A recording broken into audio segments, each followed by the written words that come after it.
What do you want? You want the moon? I think I finally know what I want to do with my life. I'm going to join the entertainment industry. Abby, everybody knows you can't make any money with an arts degree. But won't it make me happy? Money can make you happy.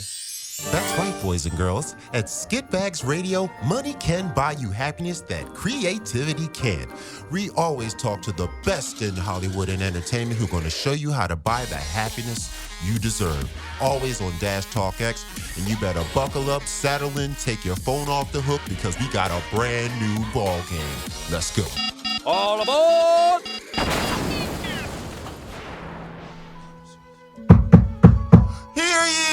Hear ye, silence in the court for the city of fuckery and skitbagaria.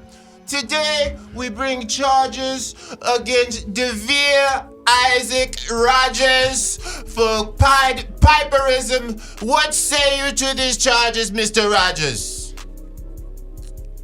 Guilty. Well, that was very simple. We're going to listen to witnesses anyway. We have a witness, one of his Pied Piper followers. We don't take admissions of guilt in the city of Skip. But hear ye, silence. Got it, I'll be quiet. Let's listen to the first witness coming up. His name is Little Will the Thrill. He accuses you of telling him things and making him do things. Will, what do you say about the charges against Mr. Rogers? I say, this is one of the most dastardly gentlemen I've ever had the misfortune of knowing. Wow, Little Will. Excellent. Hear ye, quiet in the court. I, as the judge and jury and master, have determined that Mr. Rogers, even though he admitted it, he is extra guilty because Will has great English. Wow. Welcome to Skitbags Radio. We got Devere Rogers, baby. What it do? Yo, welcome to Skitbags Radio. I'm Will Toussaint. I'm one of the hosts right now. Filling in for Devin. It's gonna be weird. Yeah. Thank you so much to our guest, Devere Rogers. Yes. Dope dude. That went to my high school, Tri-Cities family all day. High school. And then we got Carl over here. Mr. Enforcer, Poppy Carlo, Ding Dong Show, Skitbag Troublemaker. Facts on Come facts. on, And my Poppy man Carl. Thomas over there. Carl, you've got some Thomas. schmutz. You gotta get that off. Get the schmutz off. Get the What schmutz is off that? there. You nasty, Carl. I Right. knew you It nasty. might be a 3-week-old booger. Oh no! Just nasty. Or maybe it's a bit missed cum shot, like, and it went over the shoulder. Wow. And it's I just sitting there knew- for a couple of days. I knew you was nasty. Cum is that Wow. color? I mean, that's concerning. Wow, it's a little dark. I thought Yeah, that you was gotta like see a somebody about that. No, because I don't eat enough pineapples. Okay. Okay, right, got right. it. Got it. That's tequila texture. Pineapple I does thought that make was your a cum cob. taste like gold. It looked like Yes. a cobweb. But Sweet gold. Kind of sweet. It Sugary probably gold. is a cobweb. Sugary sweet I do gold. live Sugary sweet downtown. gold. And we got Thomas. Thomas. is Yeah. over here. Yeah, Thomas is in let's the do house. Thomas is in the house. How we doing? Where's your high school? Where you guys from? Tri-Cities is in the great city of Atlanta, Georgia. More That's right. specifically, East Point, East Point. Georgia. East Point. East Point. Each parent. East Point, College Park. College Park, Hateville. Yeah, and so many people came from our high school. Outkast, Outcast. Keenan Thompson. Candy, Keenan Thompson. Let's go. So many fucking so many Broadway people. So many people. Broadway people. We were talking about film Keenan and- last week, weren't we? Yeah. It was like a we good were. 10-minute segment on Keenan. Yeah. shit. It was Yes. about when Keenan came and saw one of my shows at Tri-Cities. It was really funny. Oh, I don't even know if I ever told you that story. No, I'll tell, you haven't. I'll tell you later. Yeah. We don't want to tell it again. I don't know. Maybe I'll tell it again. We'll see. If we have time, if we make time, I'll tell it again. Okay.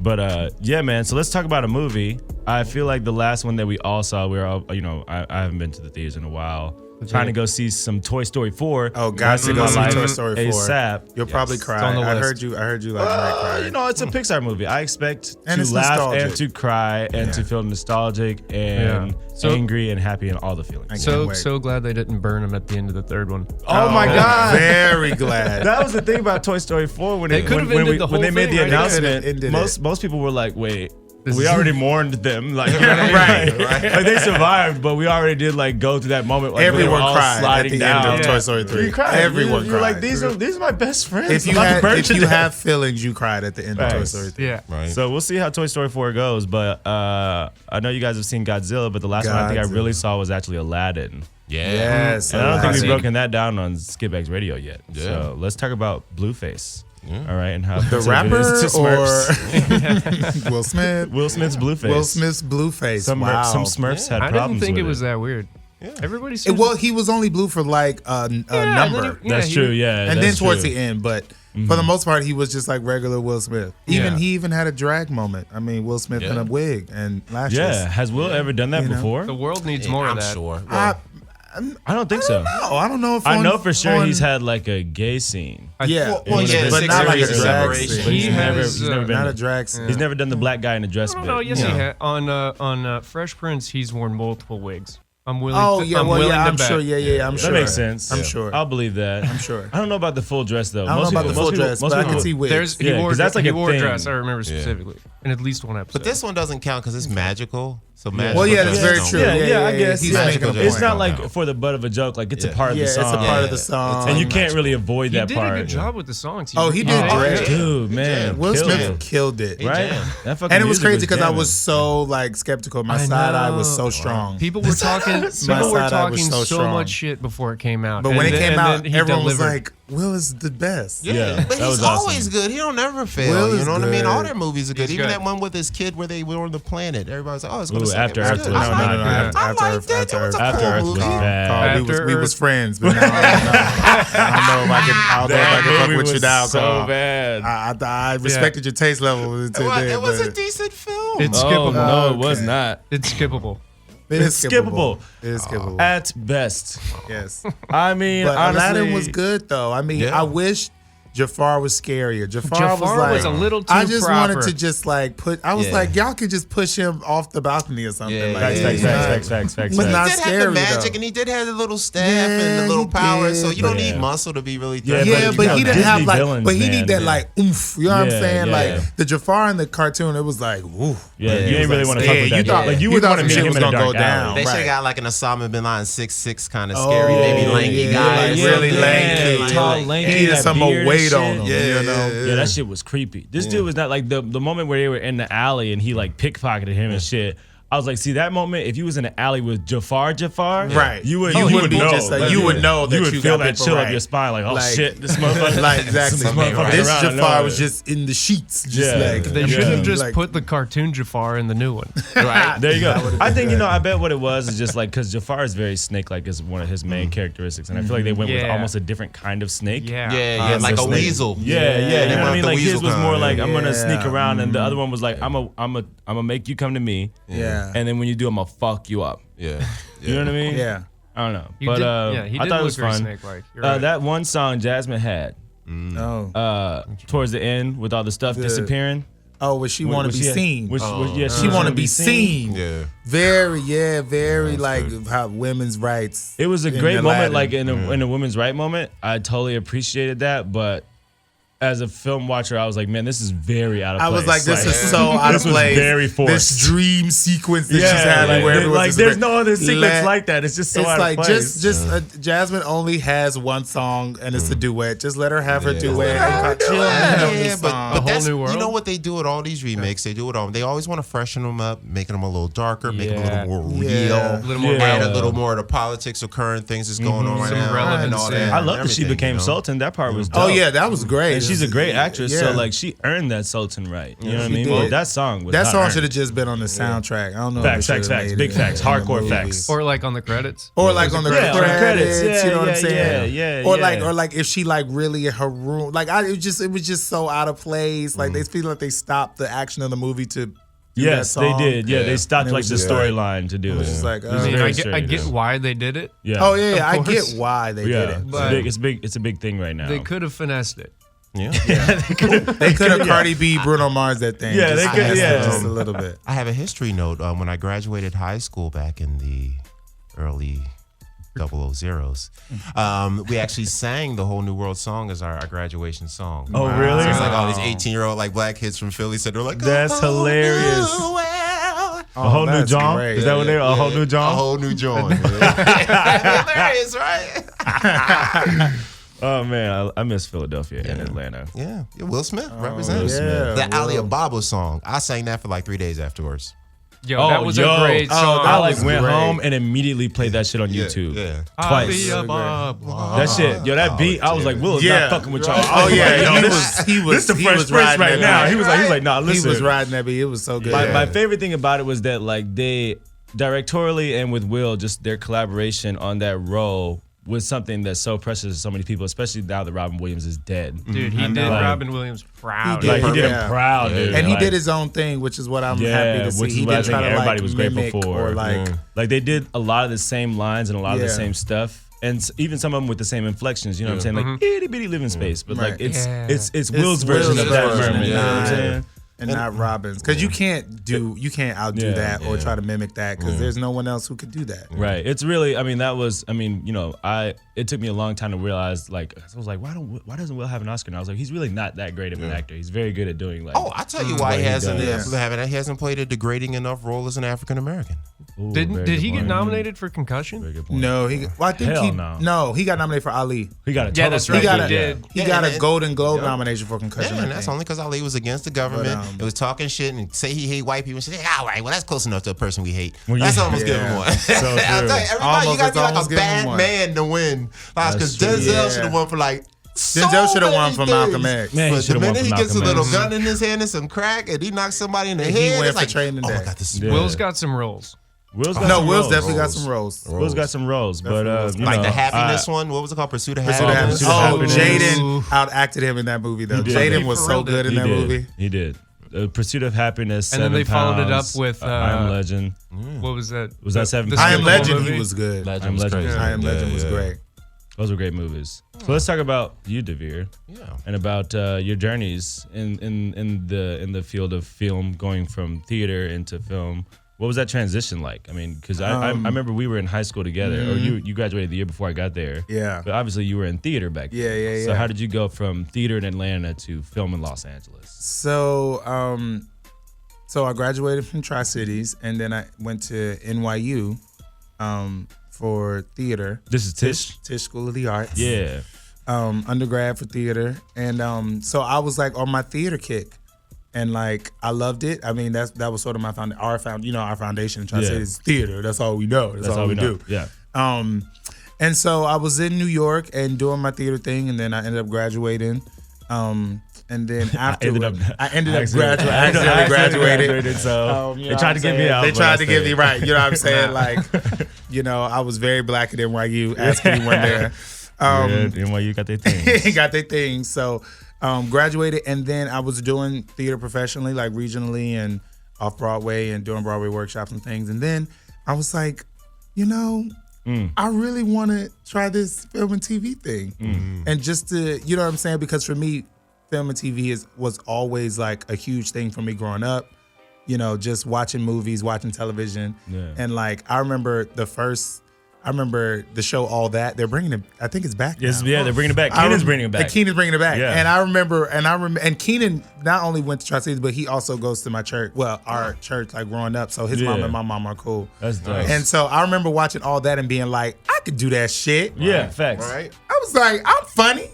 Shit, I could do that. I could do characters Yeah. on TV. Yeah. And so that's always sort of been in my mind. And so like I've been doing theater for so long, and then I was like, let me just try this, film and TV thing. How'd that go? And so it was one of those things where it's like, especially in New York, like when you say like I want to do film and TV, especially if you have reps or people, they're just like, oh well, you have to, go to class or figure out how to do film and TV. It's so hard for theater people to do film and TV. And I was like, I don't believe that, but okay. Yeah, So yeah. my first little foray into it was I did this HBO short film called For Flow, and where I played a battle rapper from the Bronx, and we had to write our own raps and everything, which was so cool.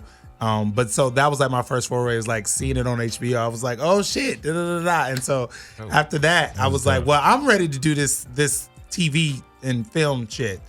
And so I had these awful reps at the time who was just like, well, we just don't know if we can get you in. And I was just like, you know what, fuck this. I'm just gonna go to LA and just try the shit. Right. So I literally, after 8 years in New York, I literally was just like, I ain't got no kids. I ain't got no property. I Not to tell hold people, me I'm just down. like, when you don't have things like that, you can just pick up and move and figure and work or figure it out or whatever. Some people do it with the kids. Some people do it with the kids. You know what I'm saying? But I'm saying, but Just like fucking literally, go. if you just in a city, just working and following your dreams, you can pick up and go to another city and do the same thing. Yeah, and absolutely. it'd be cool. So for me, it was like, I really wanted to dip my toe into the film and TV thing. I was like, well, let me just do it. So I packed up and moved to LA 6 years ago. Nice. And also I was writing at the time too. So I was doing like writing, also acting, but writing like for television. for television. Yeah, I started writing for like scripts and stuff for TV. So it was sort of like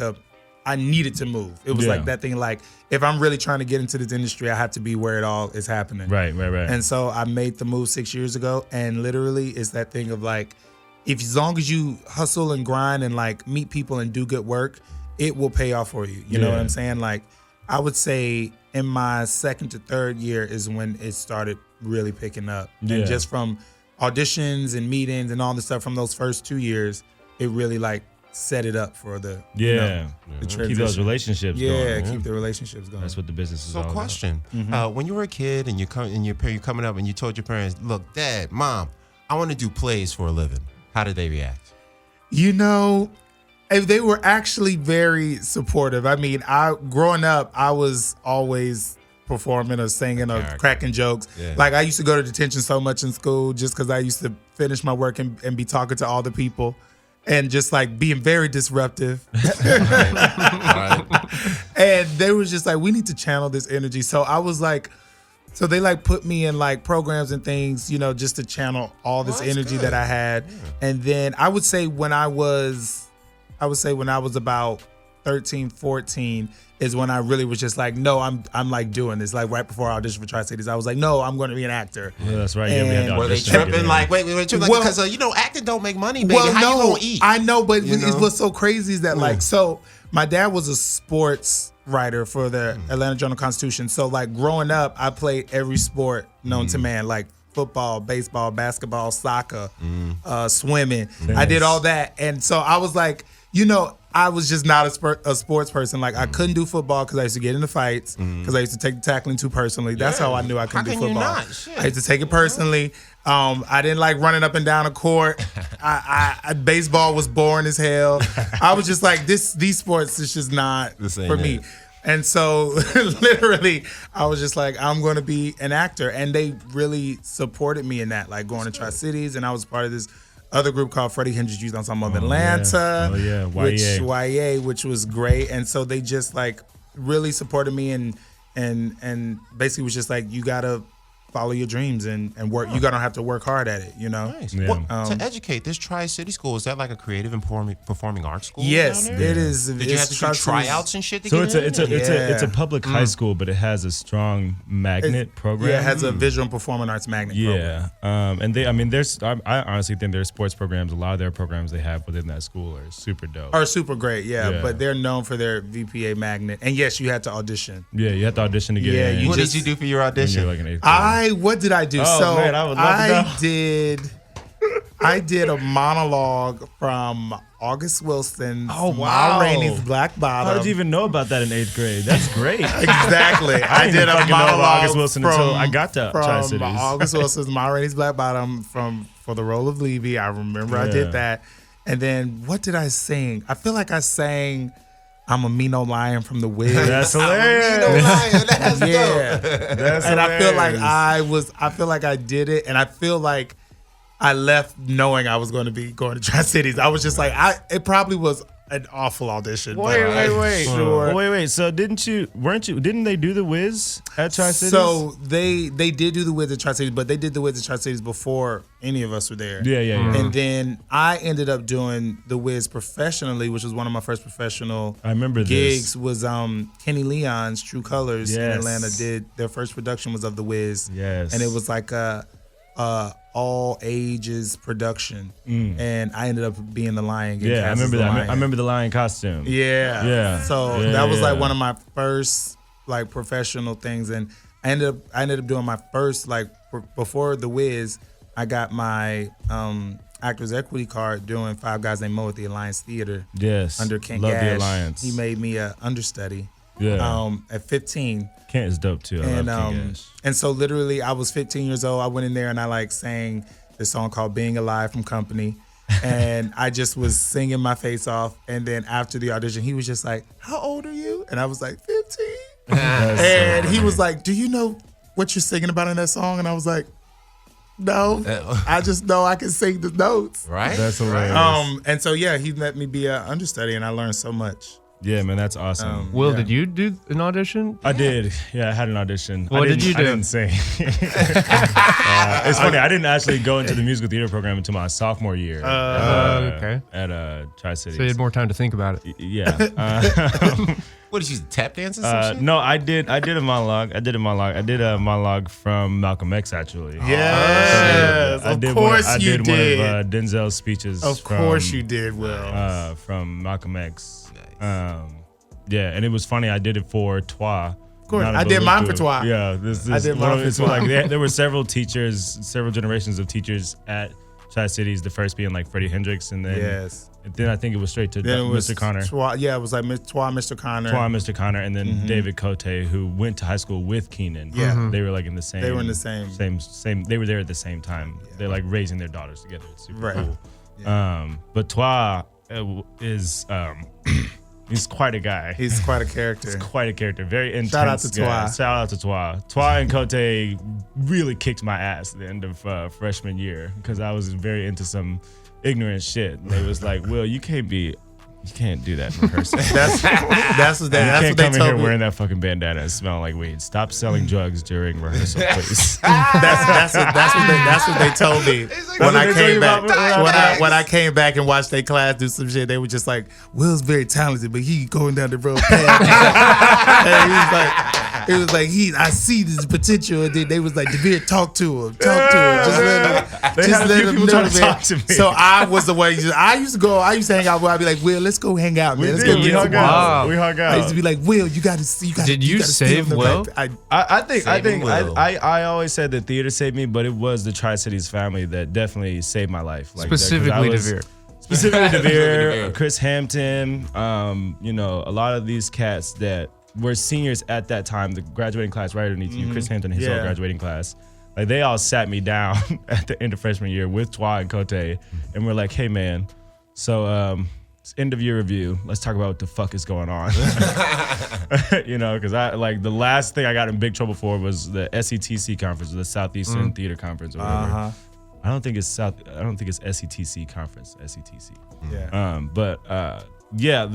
That trip was the first one I took, and freshmen weren't even supposed to be casting plays, and I was casting this show, so it was like a big deal. Everybody was like, "You're talented, but why are you such a dickhead?"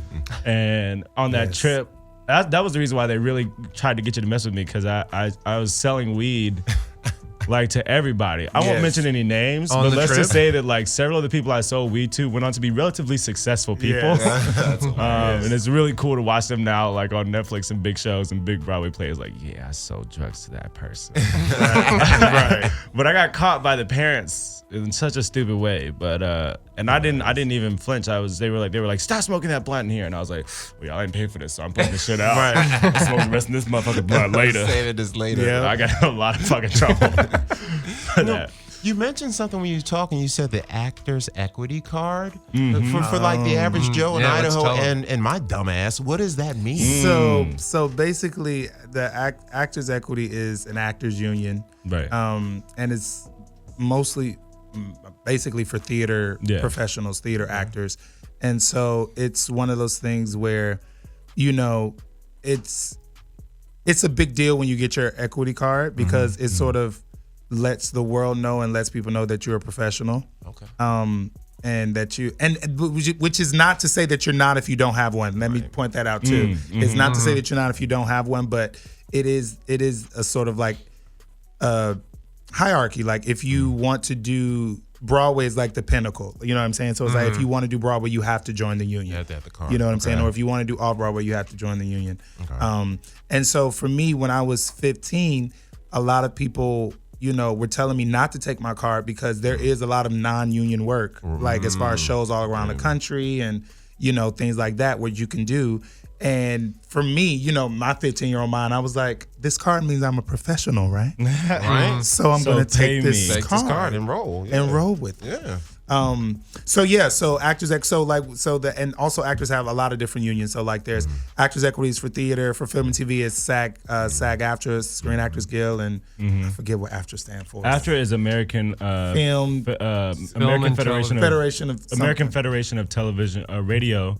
AFTRA. It's radio's in there. Some radio's in there somewhere. radio's in But there so somewhere. basically, but that's That's the fucking but it's point. like, you know, in order to do you know, this acting thing or just this entertainment thing at the highest level, you have to be a part of one of the unions. Yeah. So it's mainly those two big unions. Those are right? those are the two big ones. Yeah. You know. Those are the ones that get you. And then there's different levels to it. I know that just to kind of compound off of that for the people who don't know, because that was something we had to do with the mix and serve. We ran into, you know, a lot of people who, including myself, were not union, not SAG or SAG eligible. Yeah. And there are ways, you know, if you're just some guy who's, you know, watching the show in the middle of nowhere, there are ways to make yourself union. Oh yeah, for sure. Through, you know, means of making your own work. Like if you produce, You can and/or write Taft-Hartley something, yourself. Yeah, you can yeah. Taft-Hartley yourself into SAG, which is basically like, you know, like with the mix and serve, it was like I wrote, produced, directed the show and starred in it, but I put union actors in the show. In the show. You Yeah. can paid Yeah. everybody, and which is a big part with Taft-Hartley. I think that So- is recent. Yeah. Does the inverse work? Because I remember when I was first, I got my SAG card, and then they asked me for all that fucking money. So much Yeah. goddamn That money. was- I'm not- So yeah, much I never, money. Booby trap, but I wasn't So SAG, much but I was in a money. movie with a bunch of SAG people. So does it work like that with the AAC card too, where like you know, a union group says, all right, even though you're not union, bring your stupid ass in there, we'll sign you up, So and then yeah, you get so eligible like that. with Actors Equity, they have a thing called EMC, which is the Equity Membership Candidate Yes. Program. So it's sort of like if you are doing an equity show and say you're younger or you know it's not a required for you to join type of contract, you could be an EMC, and basically that means like every equity show you work, you get points that lead up to you becoming equity. But there are some contracts where you have to join. So it all depends on like the production, the show, the contract, all that type of So that's stuff. different than SAG. Because Yeah. I Taft-Hartley'd myself, Yeah. but I'm just eligible. Yeah, Yeah, exactly. yeah. You're just eligible. Yeah, There's and no then- like point Yeah, system. Exactly. I would never join the Yeah. But there is a limit. There though is a with for SAG. With Yeah. SAG. Like if you can only do Three. Like once Yeah, you are it's eligible, once you- I think you you can do do three. three, And they make you join. And then they make you join. And they're like, yeah. okay, we see what you're doing. Because that's what I did. I was They're gonna keep eligible. taking his money and not I pay was them dues. eligible for Yeah. so long from like doing commercials and like doing the HBO thing, and then I booked this part on Grey's Anatomy, and they were like, "You have to join." Yeah. And I was like, "How much is that?" They was like 3 G's, and I was like, Real racks. Yep. Real racks. You can I make was like, payments. You wait. can give us $200 a Right, month. it was like this payment, but even the payment plan, it was like $400. Yes, I was yes, like, yes. I have to do this payment plan so y'all can clear me to make this to do this Yeah. gig, but all this money from this gig is going to to initiation fee. Yeah.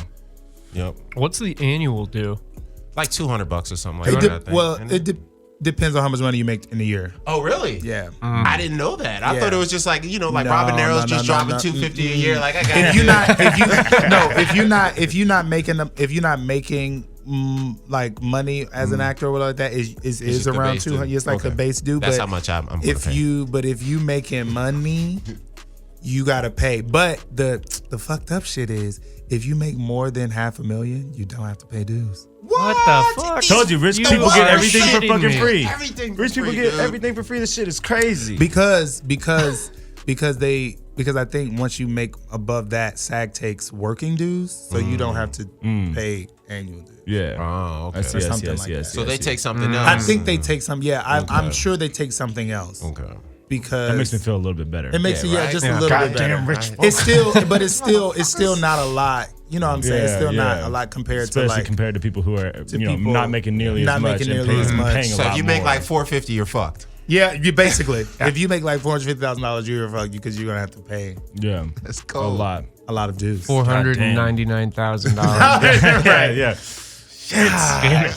If only that Gary kept me for one yeah, more day. I know. They just like We ain't got no that's- reshoots. You sure? There's like that's where you just want to do short films. Like, can I just be on set for like 4 days? Trying to fuck up the tape. I just need to make $1,000 more, and I'll be good. I'll be good. That's wild. Could you imagine some like famous actor doing that? Like, God. Right. Maybe there is some. Maybe they're just Maybe sneaking. there is. And they're watching this right now. Like, shut the fuck up. Right. Right? That'd be a good movie concept. Right. That'd Not be like great. some actor that's kind of big and just to have that rush for them for like a month. For like a month, it's just like, I need to get find all these right. shitty student I wonder if films SAG and would stuff even like clear that and film. then they get What if paid SAG saw that $50 and and was They like, paid $50 and $100 that he just making that extra $1,000. That's actually really good. You might That'd have be to really cast funny. that movie non-union. Oh, I know. Exactly. Exactly. That's awesome. It's just actors avoiding paying their fees for 2 hours. God, that'd be So great. what's Devere? What's some of the favorite stuff you've been working on in the past? So you've been here for like 6 years. I've been- And yeah, You said so- 2-3 years before you started, kind of things started moving. Started moving. So what are some of the favorite things that you've done? Some of the favorite things I would say. I did a little spot on Grey's Anatomy, which was just so great because it was the show that I loved. And so just being on that set and like Chandra Wilson, who plays Bailey, I don't know if people watch the show, but she directed me. She was the director of the episode, so it was like great to like. And she went to NYU, so it was like great to connect with her, and that was so good. And then also I did a little recurring on Crazy Ex-Girlfriend. Which was on the CW. And what was so dope about that is that it was written by a really good friend of mine, Rachel Bloom, who we were in the same class at NYU together. Oh, nice. So so that was like the homie. And I remember when it like came up and she like, I was texting with her and she was just like, yeah, so there's this part. It's basically you. You just want to like come in for it. And I was like, yeah, hell yeah. Sure. Like, you got a TV show. Like, I'm down. Yo, that's another lesson for the person back in Iowa. Like 80% of jobs you get in Hollywood is like somebody you know. It's somebody you know. It really 80% is. of any job in Los Angeles is who you know. Right. This is a who you know town. You know what I mean? Like New York is. They have a different, the business is who you know in general, but like LA is way more about like who you know and how cool you are versus like how much money. Or how talented right. you Or are. how Like talented you sometimes are. being the best talent isn't the best person for different reasons. Some people aren't fun to work with. Some people aren't dependable. Like there's some talented motherfuckers, but they always late. Yeah. You know what I mean? So Yeah. sometimes just being a dependable, consistent person, fun to work with. Yeah. Malleable and happening to know a couple motherfuckers. Exactly. Maybe knowing that's some. the way to do it. You know. At my college graduation, and I didn't graduate, I dropped out. But I heard that that the dean said that you need 2 of 3 things to be successful. You need to either always be on time, be really fun to work with, or really talented. Yeah. And if you got all 3, you a bad motherfucker. You a bad motherfucker. You getting paid, bro. That's where our superstars come from. Exactly. That's A lot of those people are, superstars. like, especially when you meet those celebrities that are like so nice, you're like, damn, this dude is so nice. He's just a random fucking person. That's why what you they're in gotta that be. position. Yeah, that's why in that position. Yeah, that's dope. So what's the show that's going on right now for you, or the show that you got coming out next? So the TV show that I have coming out next is called Shermans Showcase. Oh, I've seen the commercials for And this. it's going to be on IFC. It's a very, very, very hilarious and very black show. And it's crazy because it's on IFC, which we always joke means it's fucking Caucasian because all white shows on IFC. So yeah, that comes out July 31st on IFC, 10 p.m. Nice. But it's so much fun because it's written by 2 really good friends of mine, Diallo Riddle and Bashir Saludin, and they used to write on the Tonight Show with Jimmy Fallon. And so they sort of branched out and they have a TV show on Comedy Central called Southside that's coming out this summer. Oh yeah, okay, I've heard about Southside. And so what's so great about this show is that it's literally like a mashup of, I tell people, of In Living Color meets Soul Train. Oh, that's fire. It's because it's basically a musical sketch variety show. Yeah. And there's literally no other show on TV that's like it that I've seen. And everyone who you know is in it, especially anyone black. I like Marlon Wayans is in it, John Legend is in it, Tiffany Haddish is in it, Lil Rel is in it, Quincy Jones is in it, Common is in it.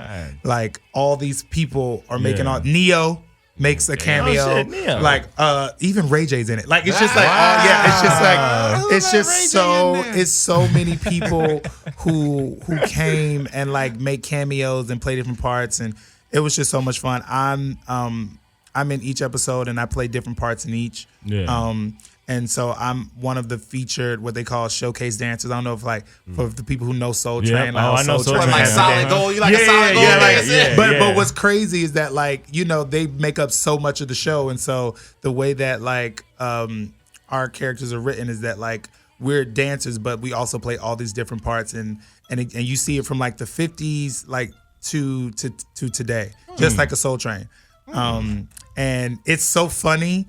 It's so much fun. We also have like we make up our own commercials, so there'll be random commercials for random shit that you really wish you could buy. I love when sketch shows do that. So it should, but it's really nothing like it on TV now, and it's going to be really exciting. So, you know, that's coming out, which I'm very happy about. And then I'm also going to be in this major motion picture. Oh, shit. Get down. Right. Called My Spy. Yes, I saw this on your Instagram. Yes, that's coming out August 23rd, and that's starring Dave Bautista, who's like WWE, who's now like a huge actor now. Yeah, like, you know what I'm saying? Well, they were always acting. You're right. Exactly. They were always acting, but you know, he played Drax in Guardians of the Galaxy, and I loved him in that role. And now he has this movie Stuber coming out. I didn't realize that was him in the Guardians. That's him. Shit. So him, he's starring in My Spy with Chloe Coleman, who is the kid, right? It's the kid, Yeah. and she plays Zoe Kravitz's daughter in Big Little Lies. If you're not watching Big Little Lies, you should be. Cause That's on HBO. On HBO with Meryl Streep. Yeah. And so it's on her, Ken Jeong from The Hangover. Oh yeah, I love that dude. And Kristen Shaw from Last Man on Earth, and also the voice in Bob's Burgers. Oh yeah, you watch Bob's Burgers. Oh, yeah, I love Bob's Burgers. And so it's so much fun. It was so much fun. I shot that last year in Toronto because everything shoots in Toronto. Yeah. And it's going to be so fun. It's like a new action comedy, hopefully a franchise. So y'all go see it so we get that sequel. But it's just it was so much fun, and it was like the first time I've been in like a huge movie. You know what I'm saying? Like not like I've been in movies and I've done things, but like this is like a $70 million film. So you know one what I'm of the saying? ones where you up there like for like 6 months and like pretty much living up there. Yeah. Oh, so explain that to because the average person in Idaho, they want to know, how does that process go when you get on a big movie? What is it like to be like out there, and like do they take care of everything? Can you explain that whole situation? Yes. Like, how does that? So, He keeps naming these random states. I know, Idaho, Wyoming, North Dakota. You know, all fucking 50 states. Shit. Right. What? There's nobody in Wyoming. Yeah, there are. There's like 2 guys there. And they're gonna move here next year because of this show. Yeah. So I mean, so basically, if you like book a major movie or TV show that films outside of like LA or wherever you're living, they basically pay for everything. They fly you out first class, which is everything. So nice. If everyone just please at some point, I pray you get to fly first class because you just feel so royal. You just feel so, and it's one of those things where you just be like, it's like you try not to be bougie, but you can't help it. but be bougie because you board the plane first, and then you watch all the people in coach walk by you. Yeah, it's like, sure, and I'll have some champagne. Before the people in coach walk by you, they have like mimosas or like, or they'll be like, "Would you like a whiskey, Mr. Rogers?" I'll be like, "Yes, I would." Yes. And so you have your drink and your snack before people start boarding the plane, and you're just watching them, and you see how everyone looks down at you because they're just like, "You think you better than me?" It's crazy. No, they're looking at you because they're trying to figure out who you are. Who is this person that can afford this seat? No, and that's what you feel. You feel like everyone's just like, is he famous? What's going on? That's so funny. No, but like they fly first class, and then like for My Spy, like they put me up in this dope ass 1-bedroom, like it was connected to a hotel, but it's like a hotel apartment. So it was like the residences. the residences, Soho hotel residences, where it's like this dope 1-bedroom apartment. Was this in New York? No, this was in Toronto. Oh, Toronto. Nice. And so it's like your own apartment, but you also have like cleaning services. So it's like a hotel. So they like make your bed every day and shit. Amazing. And so you're up there and they take care of everything. You get a per diem, which is like they give you money per day to live. Yeah. Mm-hmm. It was literally a dream come true. It was like a dream job. You know what I'm saying? Because it's like you're literally out, they're flying you out of the country and putting you up, and literally you're going to work doing what you love to do every day and getting paid very well to do it. Yeah. You know what I'm saying? Like it's a beautiful thing. And it was there. I was there back and forth between like October and December. And it was what also was so great about it is that it's a action movie too. So I had a stunt double. I had to do like stunt shit, which was great. And it was also another dream, which I was like, because for me, I've always wanted to be like my dream lane in like movies is action comedy. So like Eddie Murphy, Will Smith, Martin Lawrence, like that's like for me, I was like, oh, I could do that. Like be funny. And also like dodge bullets and like jump on cars and shit. That'll like, make your father happy. Exactly. So it's bad boy style. Bad boy style. Right? So it was literally a dream come true to like shoot that movie and I can't wait for people to see it. You know, it's gonna be, you know, so surreal like watching on the big screen. On the big screen. And also that it's a like I say, a major movie. So like anyone in America in the world will be able to like go to their local movie theater and like see your face, which is so cool. That's dope. Yeah. Wow, man. That's hype. Better really than cool. theater, I'll say. How long was your shoot? From October to end of December. Wow. And you were on set how many days per week? Like maybe 3 or 4. Nice. That's great. Wow, Working. so those other days you're just hanging out in Toronto. Yeah, I was hanging out. Yeah. That's the Are there shit. other places in the world that work has taken you? Let's see.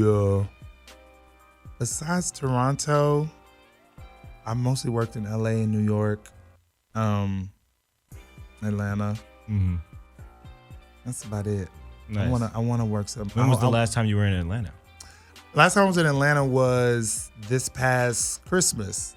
Oh, okay. Yeah, I haven't been back. I need to go this summer. Man, that's the only reason to go. Trust me. As a Philadelphian, the only time to go home is on Thanksgiving, Christmas, maybe one day in the summer. Maybe that's what I'm saying. One day in the summer. Eat the Yeah. food. After 3 days, I'm like, damn, you know, I'm in L.A. I know. Oh yeah, I'd be so ready. I can't do more than a week. I love my mother. I do love my mama. But Mom, I'm gonna have to love you from 3,000. Exactly. I can only do a week. I can only do a week. That's funny. Yeah, a week for me is about the extent. I like when I was moving from New York to LA, I spent like a month because I hadn't seen my family in years. So I spent a month with them. It was too long. It was way too fucking long. I found about something about my family I didn't even know. I was like, I don't want to know these things. I just want to go to LA. I took a bus out of there. I was like, you know what? I don't even need a ride. Just I'm gonna see y'all later. Good. Deuces. Face. I'm gonna take 5 days on the bus over Yeah, this yeah. shit. I was like, you know what? I'd much rather just take my fucking time. Right. See you later. Right. Got to go. hilarious. That's Exactly. dope, man. That's dope. Yeah. Anybody else have any questions? Well, just any future stuff coming up that you got any plans in the future, or is there anything individually you're working on? Because I know a lot of talent. You said you write, you do a lot of stuff. You're a theater guy. Is there anything you're trying to get like done, or do you not want to tell that secret right now? No, or I mean anything, I or? can talk about it a little bit. I mean, so what I'm sort of working on right now is a lot of writing stuff. Actually, I'm developing a TV pilot with one of my best friends, Trace Lissette, who is starring Transparent on Amazon, and also she's in Pose, and she's going to be in this new Hustlers movie with J-Lo, the strippers. Robin Hood, the stripper Robin Hoods with Constance Wu and Cardi B, and all those people. Cardi B is in a movie. I'm ready to see actor version of Cardi B. Which will probably be Cardi B. It'll be Cardi B. And I just Just can't Rosie wait to Perez. see it. Just Rosie I'm Perez so with a excited. bigger butt. That's all. And Lizzo's in the movie too. That's awesome. And so it's like it's going to be huge for her. But so we wrote this TV show together, and we're developing it with Paul Feig's production company, Powder Keg. And Paul Feig, people don't know, he's the one behind Bridesmaids and Ghostbusters. Nice. So we're working on The a TV new show. Ghostbusters. The new Ghostbusters. Yeah. And so we're working on a TV show with his company, and I'm in the process of pitching and having meetings about another TV show I wrote called #Justice4, which is a limited series that I wrote, sort of that tackles with race and police violence and all that stuff in today's age. My favorite topic. I know, right? Nice. So a lot of writing stuff, on the horizon, and That's dope. and as far as acting go, just every audition is an opportunity. Yeah. So There you go. There you go. never know what could happen. There you Right. go. You know? So, well, I know we were talking. I remember there was one point when you had this pilot that that you had booked, that you guys had filmed for and everything. Oh, yeah. That I guess that show didn't happen. Yeah, it didn't happen. So tell us about that, because I mean, this is something also too that a lot of us that have moved to LA or are wanting to move to LA or wanting to get into the business don't know until it happens. Yeah, And when it happens, it's very shocking. Yeah. Like, whoa, I did not fucking expect that. So like, So with the pilot, so I booked this television pilot called Friends-in-Law that was with NBC and WB, and I was the lead of it. And basically how the pilot process works, for people who don't know, like there's this thing called pilot season, which technically is now all year round, but before, I want to say like 2010, 2009, Right. Before streaming really started, happening. Pilot season was between January and like March and April. Yeah. And basically pilot season is when all the major networks order between 10 to 12 possible TV shows that they will put on air in the fall or their mid-season schedule. Okay. So if you have like 8 or 9 networks, that's like almost 100 pilots that people that they need to shoot, film for, They got to cast. that they got to cast and all that. And basically pilot season is stressful for everyone because out of those 100 shows, only about 20 get chosen to actually what they call get picked up or greenlit to make for the new schedule. Yeah. So for like a full season. For like a full season. Yeah. So like every time, on every network where you see all these new shows every season, those are pilots that got picked up. Yeah. So so the fucked up part is that like 80 shows that didn't get picked up will never ever see the light of day. Oh my God, they're dead. They're gone forever and Not like even- locked in a vault. Not even on Vimeo. Not even on Vimeo. Like you will not see it. You know what I'm No. saying? Damn. And so so basically it's stressful for the writers, the producers, but also the actors, because it's like you can book a pilot, which is amazing and great, and the industry definitely takes notice, but it's one of those things where if it doesn't get picked up, no one will ever see it. Right. So I booked this pilot called Friends-in-Law, and it was so funny and it was so cool and fun, and it was my first major like TV role, like being like the star of it and like being the lead of it.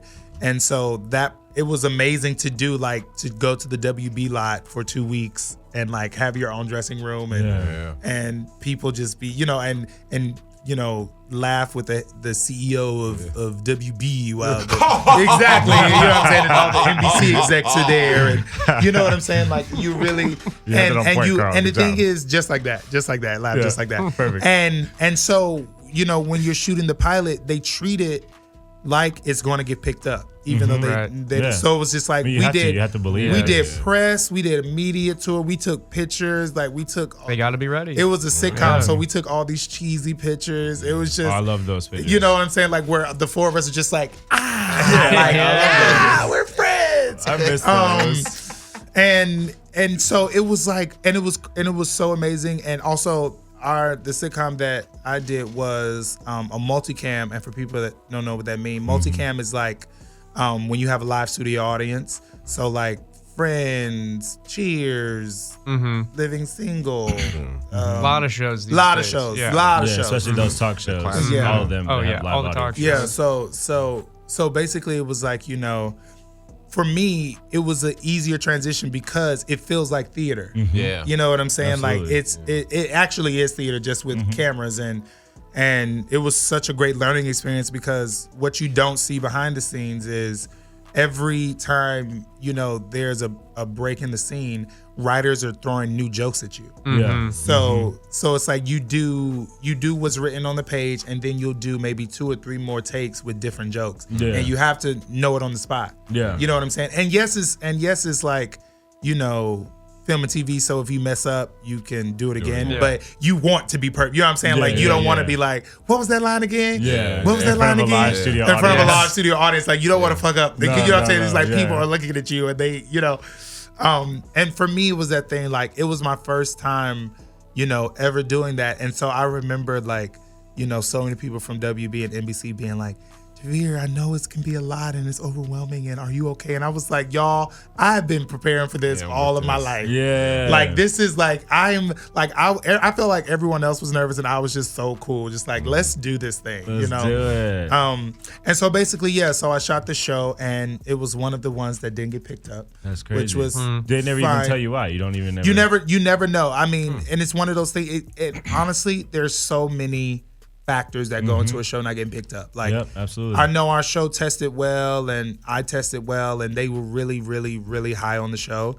But there's so many factors, like maybe, there's a show that's similar that cancel each other out, or, they're trying to go for a certain demographic, or they're trying to, like, when shows don't get picked up, it's not always that the show was bad. No. Most of the time the show's not bad. But it's just like they have to also like curate their schedule, Right.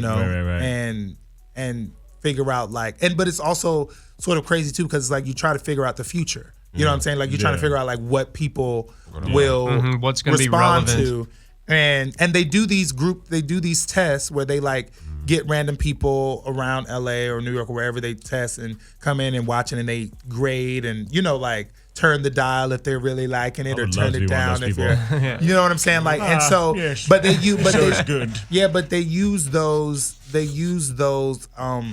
sort of tests to sort of gauge like, oh yeah, America would like this show. Yeah. Or like, mid-America would like, what I'm saying? Yeah, Middle yeah, America yeah. would like this show or whatever.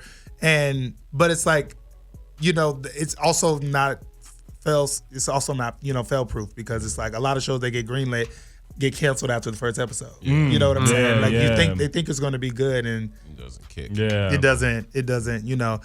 What I wish networks would do, like Amazon used to do, is like show the people the pilots that you made and let them choose Yeah, like that was a good idea. Yeah, what I like that idea. they want to see. And You know now what I'm they're, saying? and I think they're not making any of them. Yeah. No, yeah. Yeah. That Yeah. sucks. I Yeah. liked a couple of those. Yeah. That's a good TV channel idea, like a whole channel where you go back to all these companies and you buy all their old pilots from them. Like in your vault, right? Yeah. It's just 24 hours a day. You And just just running see- all and these just fucking see all pilots. these Like, shows. I would Yeah. watch the shit out of like that. Like Of if there like, was I like, love if that there was like a channel. series that like was like, It was just a hello, I'm series that Will is in- Toussaint. This yeah. show is about the dead pilots that you will never ever that see. you will never ever see. But Yeah, now dude, you that's so- can. that's You know such a what I good mean? idea. That would be really cool. Every episode is a new pilot that never made it to air. That There's never made got to it to be air. thousands Oh of no, pilots so you can many. put in thousands the show. upon thousands. Oh my Thousands God. upon This thousands. show could 20, run 30 for years of that years. shit. Thousands upon thousands. This is brilliant. And And every just year call they're it making more. and just every call year it dead more. pilots. Yep. Dead Dead pilots. pilots. I love that. Dead Pilot pilots. TV. That's Dead pilots. hilarious. Okay. Oh All my right, God. we're cutting this. Yeah, we're cutting this. Definitely, I'm going to edit this out. We're all getting credit. I want you guys to know we're writing this together. Yeah. All right, we're going to make this Co- fucking shit we're happen. gonna It's one of the best co-create. ideas. Okay, this dead pilots. I don't know what's going on in my life right now, but there's a lot of good things. We gotta It's write good. this. It's good. That's super dope. Oh man, I'm super excited. I know about you that. don't have to write shit. Yeah, you don't have to write You literally anything. don't. You literally don't have to I write. really do. Maybe the want to be introduction. the host though. Right, that, like, you does have the to be the host. introduction. Hello and welcome. You have to you're be the- the host. You're the Jordan Peele. and Yeah, I you're want to the be Jordan Peele. the Twilight Zone, but it's the Twilight Zone of dead pilots. Right. Exactly. That's great. Oh my God, it'll be just like the elevator sketch that we did with Skitbags. Yeah. So Skitbags been doing. We used to do a bunch of sketches and stuff, which we're gonna get back into. But just the radio is a lot of fun, so we're slowing down. But if you are one of the fans that hasn't seen, definitely go check out some of our old sketches. I think the only ones that are really, I mean, there's a bunch of ones up on the old Skitbags YouTube. Yeah, we that got the Carl and the those guys. Facebook Skitbags has like most of the stuff. Yeah. all the time. That was almost everything. Yeah, up on yeah. it. The YouTube just has some of the stuff, but the Skitbags Facebook. Check out Skitbags Entertainment on Facebook.com. Yes. And that's where you can see all our videos. We got 150,000 followers on there. Tons of videos. Yeah, Great tons stuff. of dope videos. Man. I don't think the elevator sketch was ever released though. Did we never put it No, out? we never put it out because Neil and I didn't finish editing it. That's Skitbags. There you go. Some things just never make it, man. That's why I asked you about the pilot thing because Devin, who's a host on this show, and I recently had a show in New York, and it was my first network television show as a producer and a director, and I was super pumped about it. But shit went wrong real fast because the EP was fucking crazy. Yeah. But like, it's just things like that where it's like, you know, in pilot season, like there's just so much stuff you can't control. You can't, you You just know what I can't mean? control. And the thing is, like, you have to you sort of have to take it all in stride. You know what I'm saying? And Yeah, absolutely. you can't, which is why, and I tell people like, you know, as grateful as I am for all the opportunities that I've got, you can't put stock in shit because, especially in this industry, because it's like, when you put stock in it, that's when the shit will not happen or not. Yeah. You know what I'm saying? It's like as great as it is to book a pilot, it's also the reality that shit might not get picked up, Yeah. and also if it does get picked up, that shit might get canceled. Yes. You know what I'm saying? It's like you Yes. always have to like. Like the industry always humbles your ass so quick. Yeah. Or you can be Like- one of those people that like make something like, like, you After can- Earth, and you're like, this is gonna be so good. Or, Yeah, it sucks. or the even Carl, that movie or like, sucked. Or I even watched it. yeah. No, Carl. Coming back to Earth after a while. Carl, We're taking over and we're reclaiming Carl, the Earth. we was And it was so Carl, we cool. was regaining was that like friendship Avatar. back, and then you just It was fucked like up. Black Just fucked it up. Avatar. You know what I mean? Oh, Carl. yeah. Never say that again. Carl, Black Avatar, Carl. Really, Carl? We gonna do Black Avatar? Absolutely not. Wow. That would be a Now funny watch sketch, though. now watch really funny watch sketch. that be that next year that be on BT. Yeah, Black Avatar. Right. We all gonna get money. Is the guy We in the gonna be wheelchair we still got- white? He's got to stay white, right? You do Black Avatar, but the guy in the wheelchair stays white. All the blue people are black. Right. Yeah. But like now he's in the And- hood. but it's Like, played I'm here by, to like- save you guys. Like, Right. man, you don't get the fuck out this neighborhood. They could be played by like Kevin Durant. That'd be great. Oh, very true. You don't even have to animate it. You're saving money. Nailed. Nailed. Oh God. So yeah, we're writing stories right now. We're writing shows. Did you see Kevin Durant's movie that he did? It was like about the kid. It was like one of those movies where like he gets struck, or some kid gets struck by lightning or something, and he touches the shoes, and then the kid is Kevin Durant all of a sudden. Oh, one of those I had like no Mike kind of idea. things. Yeah, this is a real movie. When did it Exists. come out? It went straight to video. Of course it did. Like Of Sounds course like it it. did. I was going to say had to have gone straight. Very it good. was like It sounds like a early Blackbuster aughts or movie. something, or like late aughts, or like 2000. So it was 13 like maybe? it was like Is it- Big and like Mike had a child, like Tom Hanks Big. You know how he did Oh, the wish and then yeah. became a grown It's- man, it's and then just like like- Mike with the sneakers. Yeah, Yeah, it's yeah, like the It sneakers sounds was like a crazy. Yeah, yeah, Blackbuster movie that they show on like BET or TV. Rough. Yeah, they should call it Big Black. Big Black. Nope. Can't, that name Nope, is taken that is- by several films that Several kids should films not be that we watching. can't watch It's very different publicly. Films. Yeah. It's Yep. not safe for the Yeah, we workplace. can't. We can't call it Big Black. No. It's just.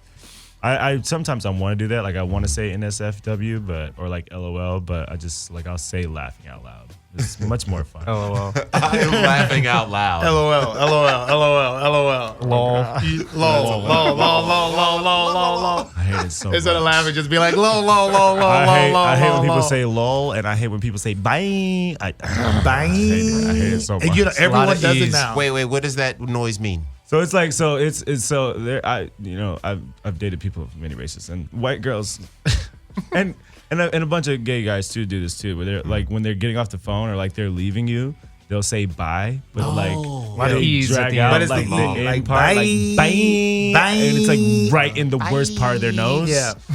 Bye. Like I just want to bop them right on the nose like a dog. Shut up. There's got to be a better way. They're like, okay, we'll talk to you later. Bye. Bye. Yeah, I'm like, I try to bust it down, and then, she's like, okay, bye. I'm like, yeah, bye. Fucking bye. Leave, please. Hilarious. Cool. So for the Wait, kid that's Dream out. Project. Oh, no, yeah. Oh, you go. I was just gonna ask. Do we have any more questions about more deeper stuff? Or No, we we'll wrap just it do up? the Dream Project thing last, and then how are we doing on time? Okay, good. We are really good on time. All right, Good, great. so you go. We're in like 3 minutes. We'll hit our hour, and then it's whatever. Oh, cool. No, I was just going to ask because I didn't know if he's wrapping up that, for the kid that's out in Montana trying to decide if he's going to come out, do you have any words of advice about just going through the process of being an actor and dealing with the rejection and anything to get him excited or anything to say to that person? I would say do it because you really love it. Because this industry can be very fickle. It can be very up and down. It can be very hot and cold. And your passion and love for it will get you through the down parts and the cold parts. And do not do it if you want to be famous. Do not do it if you want to be rich. Do not do it if you're trying to be on TMZ. Because when you're motivated by that, you're never going to get as far as you should or, make it as far as you want to. You have to do it because you love it. And I would tell people, if this is something that you want to do, every day do one thing, that is going to get you to where you want to go. You know what I'm saying? It doesn't have to be a big thing, but just every day do something that is, getting you closer to your dreams and closer to your goals. And also don't be afraid to take leaps of faith. Like if you are out somewhere where you're like, I want to be an actor and I'm not in a major city like Atlanta or New York or LA, but I want to do it. Just take the leap. Because there's so many people who do it and there's so many people where it pays off. And that's because I took the leap, and I feel like so many actors who and love took the leap. So just take the leap and also train. Try to train. You must train, whether that's going to school, whether that's taking acting classes, whether that's, just learning monologues and reciting them in front of the mirror. Like, just make sure that you really put in the time and the craft that it takes. Because this is a craft. Just like if you wanted to be a doctor or be a lawyer, you have to go to school and train for that. Acting is the same way. If you want to be good and if you want to be successful and respected. Yeah, in the industry. Do you feel like that, continued training is really important? I think continued training is very important, and but what I will say about that too is that when you'll learn so much by doing it as well. Yeah, you know what I'm saying? Like if you do go to school, whether it's undergrad or grad or whatever, you're always going to be training everything you do, every job you book, every gig you do. You're training, you're learning. Yeah, never think you've made it to where you can't learn anymore, or think you got to the point where you're just like, oh yeah, even the most famous people still have their acting coaches on set and still train. Yeah, you know what I'm saying? Because it's like acting is really about living and being. You know what I'm saying? And as human beings, we're always learning every day, learning something new every day. So you have to as an actor. Absolutely. Was there a particular technique that they studied at Tisch? So with Tisch, they had all different, what they call studios, which taught all different type of techniques. Nice. So there was like the Atlantic, which was very much the Atlantic Theater Company technique, and then Meisner, and then Stanislavski, and then there was classical, which was very Shakespeare based. Did they let you choose, or these are all like kind of required techniques to experience? So they let you choose when you first audition. You can choose what studio you want to do, and like for me, I did musical theater. Okay. And that was not the best experience. No. But it was that. But it's that thing of like, when you think of musical theater, a lot of people just think of singing and dancing and not necessarily the acting part. Yeah. And so as someone, especially when I'm coming to Tri-Cities, I consider myself an actor first who can sing and dance. So it was tough in that sense of like, I felt like the acting wasn't priority versus everything else. Yeah. And so it's that thing of like, whether you're singing or dancing or not, you're still telling a story. Right. And you're still, like at the end of the day, your job description at the end of the day, will still be acting. You know what I'm saying? It's just so very impressive when you can do all three, which is why they call them triple threats. Yeah. It's crazy. Because not everyone can, and it's really great when you can, but I feel like you have to have the foundation and the core of acting and also knowing that it is a craft and you can only be good at it if you practice at it. Yeah. Speaking of triple threat, you were talking about writing stuff earlier, and I feel like this is something in the industry that has changed very recently. Oh yeah. That especially for our audience, I don't know if we've talked about it on the show before, but that is just there's this talk about the new triple threat. Oh yeah, in the age of kind of what's it called? So much content is being put out. Like it's so easy Peak to TV. make your own content. Yeah, it's so easy. So now for a lot of agents that are considering actors now, it's like they want you to be a writer. You know what I'm saying? You have to be a writer. You got to be a producer. Right, you got to the be able to. showrunner. Yeah, right. Exactly. You gotta. And what's so great about that is that people are able to create their own content, and then also there's so many different voices and point of views out in the media and out in the entertainment now, where it wasn't years ago. You know what I'm saying? Yeah. Like you only saw shows on ABC, NBC, CBS, Fox. You know what I'm saying? Where if you didn't watch it on those shows, there was nothing to Didn't see watch. it. Yeah. Or it was like but it was like you had to be rich to get HBO. At Yeah, Showtime. it's like TGIF You know what I'm saying? on ABC and then Fox on Sundays. Exactly. Yeah. That's what you had. But now there's so many channels, and so many networks where you can do so many shows, and not just on TV, online too. And you have that Netflix online and thing Amazon and is crazy. Hulu. Yeah, which those is starting to streaming take over services. and like disrupting the people. Oh, yeah. Disrupting the people. Like the networks are upset because it's like they're Fuck 'em. taking. You know what I'm saying? They're trying to scramble, and they're trying to do like more shows that push the boundaries and things like that. Yeah, they're scared. You know what I'm saying? Absolutely. And As they should be. I mean, it's a huge shift. it's such a huge Do you shift. think and- that TV as we know it is dying? Because I know some people TV argue is that dead. sitcoms, It's dead. Some people argue that sitcoms are dead. Some people argue that like cable TV is dead. Well, Not I don't know about quite. cable. I mean, I would say honestly, we are in a golden age of TV in the sense of there are so many TV shows which can also be overwhelming for people. You know what I'm saying? Like there's so much content. But I think in the traditional sense of TV, I do think that it is sort of dying in the sense that like,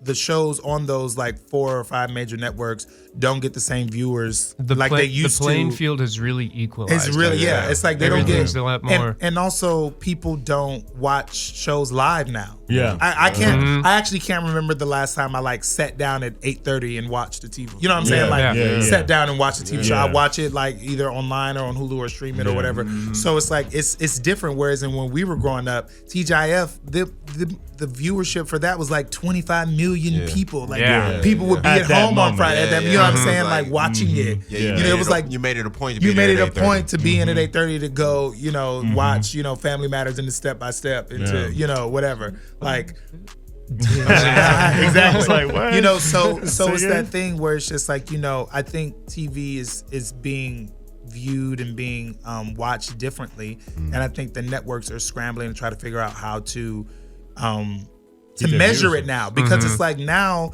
you can't measure how good of a show you have or like by the viewers, because it's like like the ratings if the rate it's like, because it's like if the people don't watch it at that time slot, it doesn't mean that the people aren't watching it. Right. You know what I'm right, saying? yeah. But so that's why it's like shows get canceled so quickly, because it's like, oh, we didn't get the ratings that we wanted. but like the what first else are week. they watching it on? You know Like, what I'm they saying? could be- Like they could be anywhere. Exactly. You know what I'm saying? Like maybe they didn't watch it at 8:30, but watch it at 10:30 on their DVR. Right. doesn't mean, That's you know what I was I'm saying? thinking too. Is that DVR came out even before all the streaming services. Exactly. And that changed.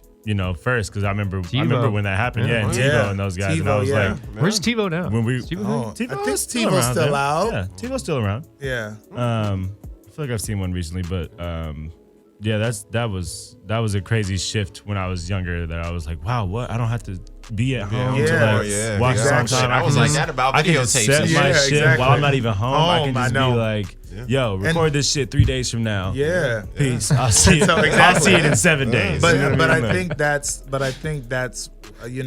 why television is trying to just figure out where to go.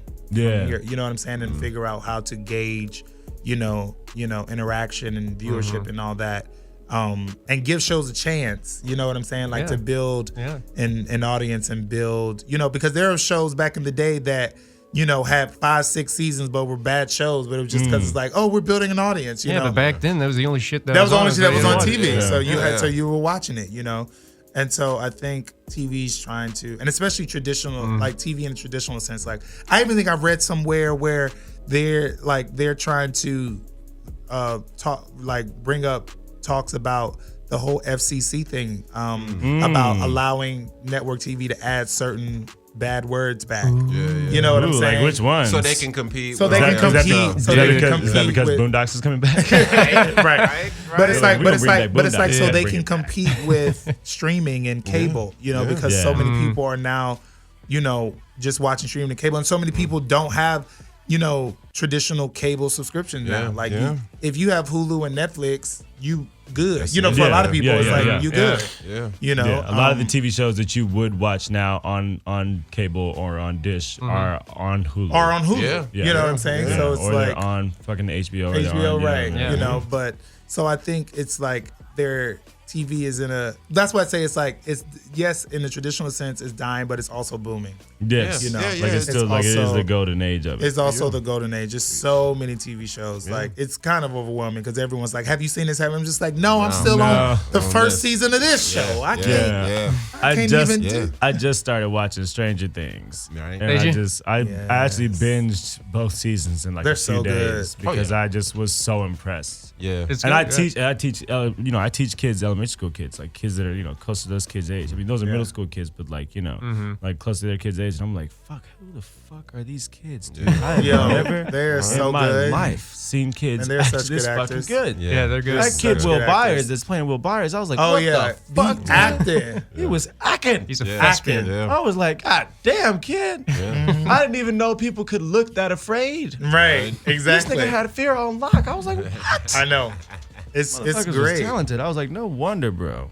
But yeah. Damn. I wonder what they did to him on set to get the.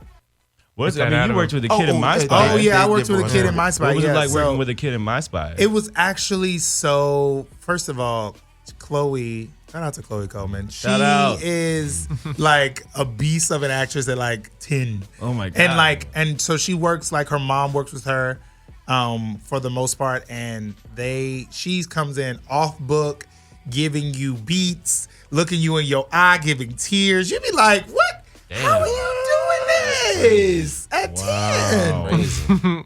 But it's so, it was so much fun. Yeah. And especially when you have a kid actor who knows the business, who knows what they're doing, and who's passionate about it. Yeah. You could tell that they love it, and not just because they mom and daddy was like, you can make us some money. Yes, But it's like they exactly. really love it. Yeah. And I think you have, and again, you have to. Yeah. You know what I'm saying? Like you have to, because it's a lot. Like Chloe, has to do homeschooling and things because she's on set. Like right now, she's in Berlin shooting a movie with like Angela Bassett and Oh my God. Karen Gillian, and all these amazing. people. You know what I'm saying? But it's just Yeah. it's like I feel like those child actors. It's like once you get the good ones, you know what I'm saying? It's like those Stranger Things kids. They are so good. Like small plug for Stranger Things. I know we're not getting any money from them, but I'm fucking pumped. Yeah. The new season July comes out 4th. on July 4th, Oh, it's gonna and be I will be so watching good. the fireworks and not that. But thank God it's Right. on Netflix, so I can literally watch Watch it whenever it. the fuck I want. Exactly. I can watch it on my phone. Exactly. Whatever the fuck I want. So I can't wait for that. I can't wait for fucking the Shermans Showcase. Shermans Dude, that Showcase. looks Oh, it's so gonna much be fun. so man. fun. I love those shows that are just like something that we really haven't seen. Yeah. That that the community, of the African diaspora can really use. Yeah. Um, It's definitely it's gonna be that really sounds so fun. it's And there are gonna several be people really I fun. know who are in the show. Yeah. I mean, there's you and there's this girl. I can't remember her name right now. Oh, it's just something. We've met, but Yeah. I mostly just follow her career on Instagram. Yeah. I don't actually know her. She's got great bikini photos. Yeah. So, Yeah, but I'm so excited because for me, I feel like that's where TV should go. It's like seeing shows that we haven't seen yet. You know what I'm saying? Or topics and storylines that we haven't seen on TV. Well, I mean, everything is like something that we've seen, but I agree that like the Shermans Showcase, for example, when you were like it's Soul Train meets In Living Color, that kind We've of seen melding. it, but that melding we haven't seen. Yeah, you know that what I'm saying? Like combination, new stuff. Yeah. New unique things. That's why you got to check out the Mix and Serve because we're doing that kind of shit. Yes. That's right. Mix and serve. Yeah, Yes. man, it's a lot of fun. That's really dope, man. I can't wait to see that show. I'm like so pumped away. So is IFC on any of these things, or will we have to have people to watch IFC? it? I think you have to have. I think it's on. I got Sling. Is I it think not it's on- on? Oh, yeah, Oh it's yeah, on I think Sling. it's on Okay. Sling. Yeah. It's definitely on Got Sling. Okay. I Cable. think Cable. yes. If you I actually have have cable at my house now, which is Well, weird. IFC is the independent film channel, right? Yeah. Okay, just making sure. Yeah. It's like you have that. Or I What's think the you joke can get for the it though app. again? It's fucking Caucasian. It's fucking Caucasian. because it's all white shows. I white love people. that Indie joke. movies. And indie, do you know those old, just white indie yeah, movies yeah, that have cult followings and have like one or two black people? Just like Bottle Rocket. And Right. exactly, That's exactly. so funny, but it's like man. Sherman Showcase is so black, and so Yeah. that's why it's so funny. You know what I'm Yeah. saying? And what's so great is that IFC and like the production company, they just let Bashir and Diallo just sort of do their thing. Yeah. It wasn't like, we know what's best, and it's because it's like, y'all don't know what's best. Yeah, they were like, do whatever you want. Yeah. What time are we at? We have 15 minutes. Okay, dope. It's 2:45. Oh, awesome. You want to talk about the Dream Project? Oh yeah. Yeah, let's talk about that. So let's say hypothetically, like you had an unlimited amount of resources, money, people, everything you needed. What would your dream project to make be, or your dream project to be in? Other than Dead Pilots. Other than Dead Pilots. Which now I have to cut that part too. Thank you so much, Thomas. Damn it, Thomas, stop saying the name. You're signing an NDA after this. my dream project. So I would say, I'm gonna say one is what I want to be in, and one is a writer. So my dream project to be in, honestly, would be to do an action comedy with Will Smith and Eddie Murphy. Hey, Eddie Murphy. Wow, he's asking for a lot. That's a lot. Oh, that's like He was like, dream project. I got it. That's an ask. That But would be a to great do something an impossible. action comedy with Will and Eddie. That would be amazing. Oh my God. That It would be would impressive. literally be. As a lead, right? It'd be Oh, you of three course. would be the It'd lead. be the three of us. It's like Three Amigos. The three of us. Yeah. Wow. Yeah. Oh, that'd be great. That would be so great. Wow, that's a good one. And I never came up with something like that. Brilliant. I would say my dream project as a writer creator is this show. I wrote this pilot about a black madam during the Harlem Renaissance, and it's been a dream project of mine ever since. I sort of came up with it because I feel like the Harlem Renaissance, which for people who don't know what the Harlem Renaissance is, it was like a time from like 1900 to like 1940 of like black artists and creatives of black art and writers and music, and you know, that's Cap Calloway, that's Billie Holiday, that's Langston Hughes or Nick Hurston.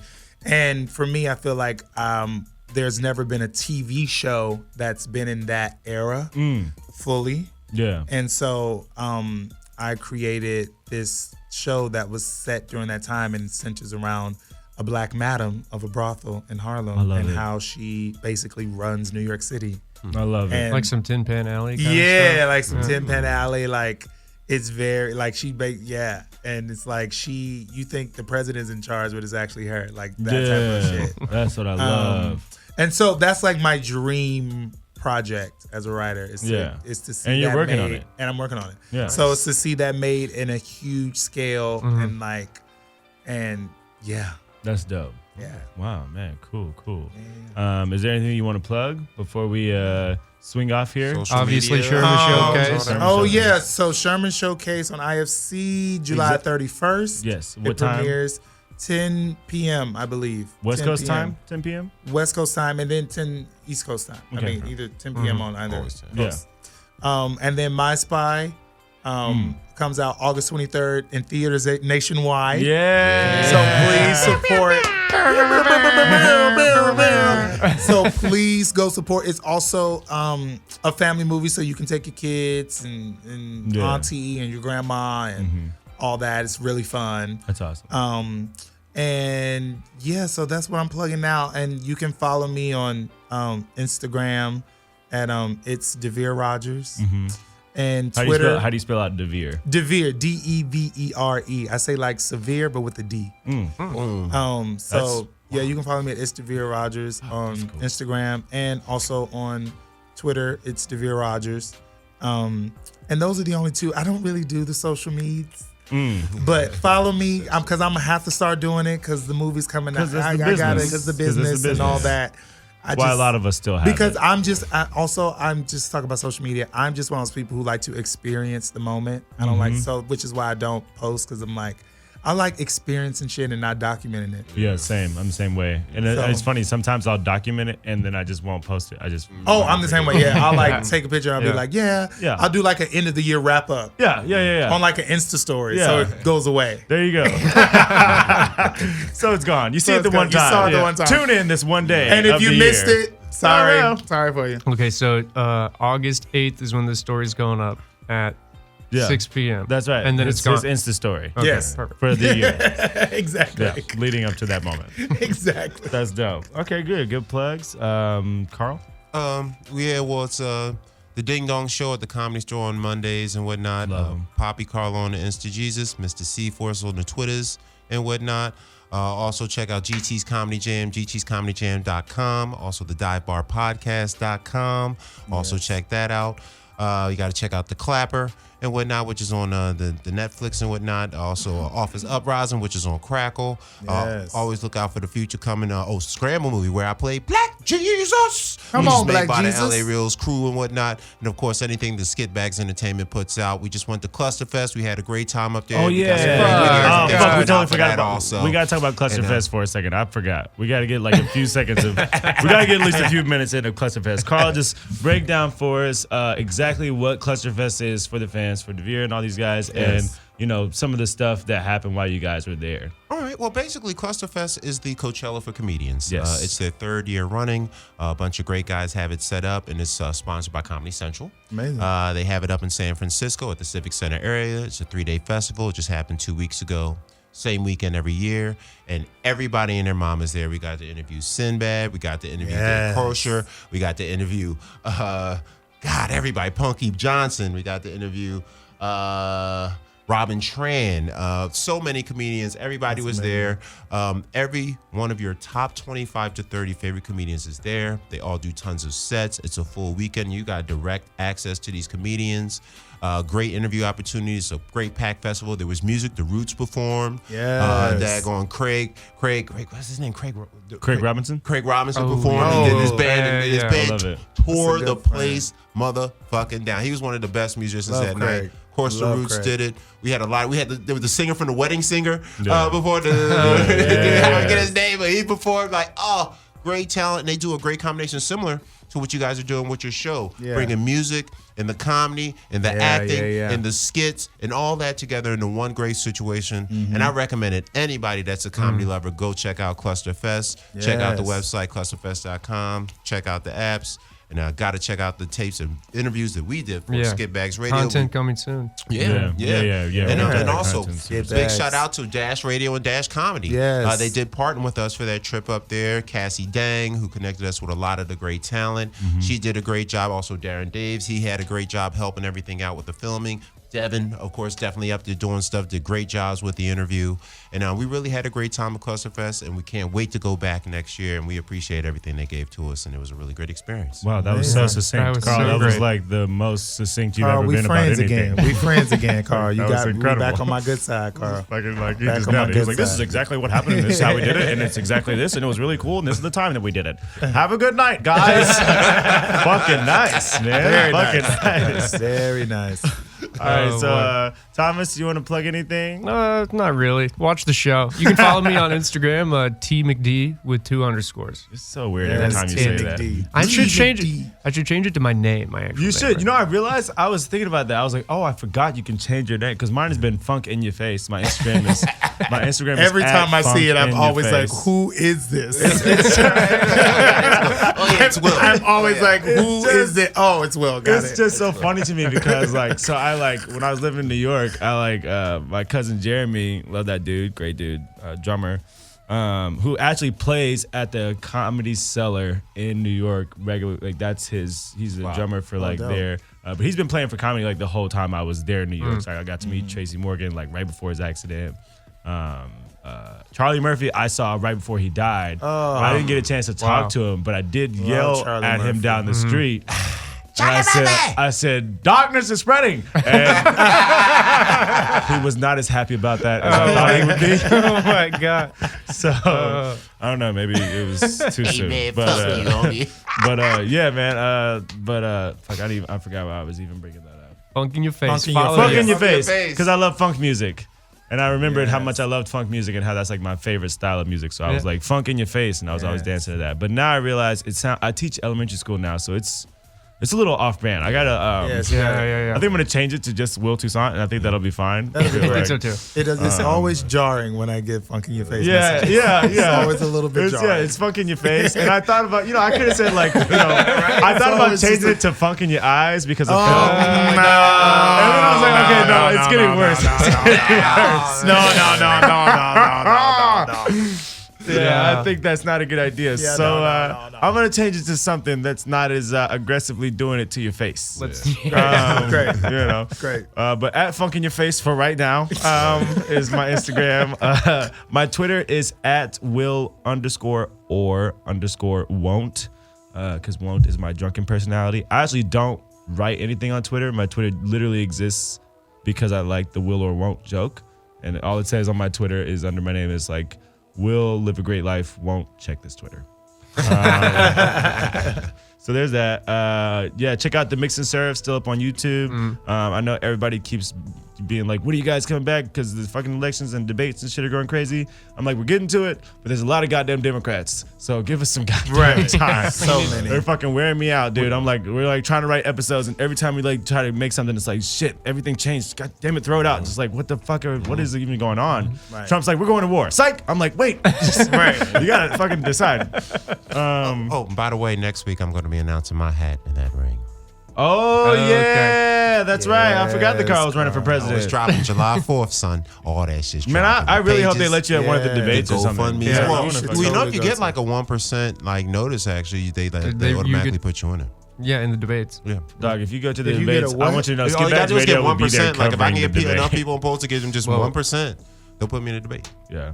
Yeah. We're gonna get our So press that's gonna be the passes thing. again. Oh, and we're gonna that come up would be there and so film that great. shit. Yeah. But yeah, check out the Mix and Serve on YouTube. Also, Jess Goes West on YouTube.